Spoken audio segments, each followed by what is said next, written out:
Jadi awali setiap pembelajaran kita itu dengan mengingatkan mereka kepada Allah sebagai Tuhan Sang Pencipta, gitu ya.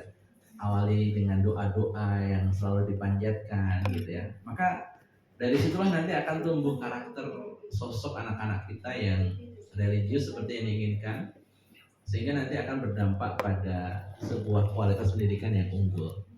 Nah ini yang kita lakukan, sehingga anak-anak itu pagi hari itu harus diisi dengan ruhiyah.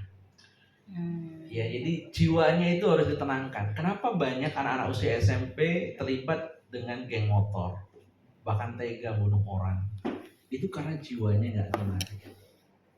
Gimana supaya jiwanya tenang? Maka dia harus didekatkan pada sesuatu yang membuat kepada sang pemilik jiwa. Siapa sang pemilik jiwa? Ya Allah. Maka biasakan, walaupun kita sekolah negeri, awali dengan murojaah, dengan doa bersama, dengan zikir bersama. Syukur-syukur bisa sholat duha. Karena itu yang akan membuat anak-anak kita itu memiliki jiwa yang tenang.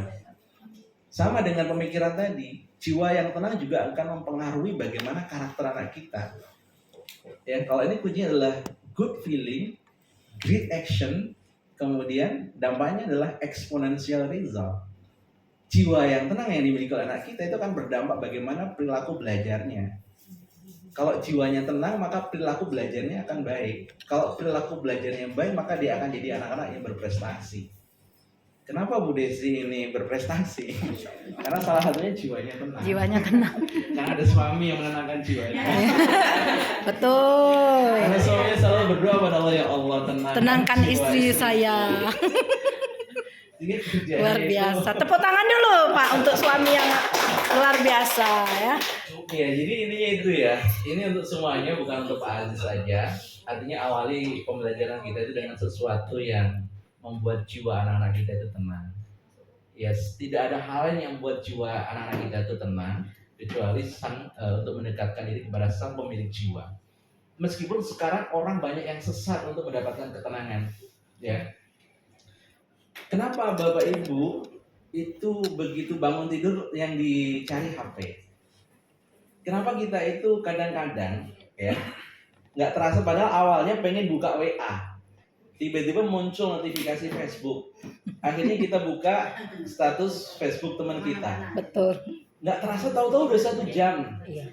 Nggak terasa tahu-tahu kadang-kadang bahkan sudah berjam-jam kita itu ngelihatin status Facebook orang di IG, di YouTube. Apalagi YouTube sekarang udah banyak drakor-drakor yang melalaikan gitu ya. Ya, itu sebenarnya muncul karena pengaruh untuk mendapatkan kesenangan. Jadi begitu kita scroll HP, itu hormon dopamin kita itu akan tumbuh, boom gitu ya. Kita rasa nikmat. Betul. Ya, tapi itu adalah nikmat sesaat, nikmat yang menyesatkan. Ya, sehingga orang-orang itu sekarang pada umumnya banyak yang mencari ketenangan, mencari kenikmatan sesaat dengan scroll HP, dengan karaokean, dengan macam-macam gitu ya, sesuatu yang sangat tidak berfaedah dan tidak bermanfaat.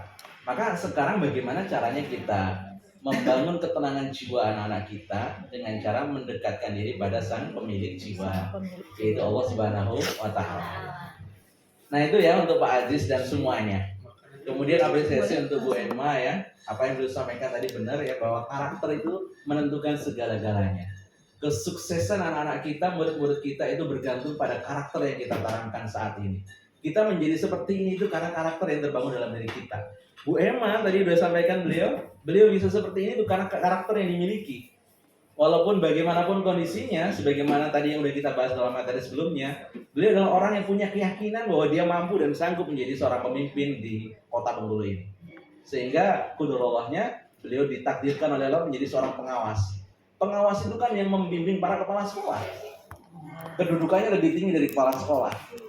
Padahal kalau beliau ceritakan latar belakang beliau, tapi karena punya belief, punya keyakinan yang kuat, sehingga itu menjadi karakter beliau dan pada akhirnya beliau akan menjadi pengawas. Insya Allah sebentar lagi akan menjadi kepala dinas. Amin. Tepuk tangan untuk beliau.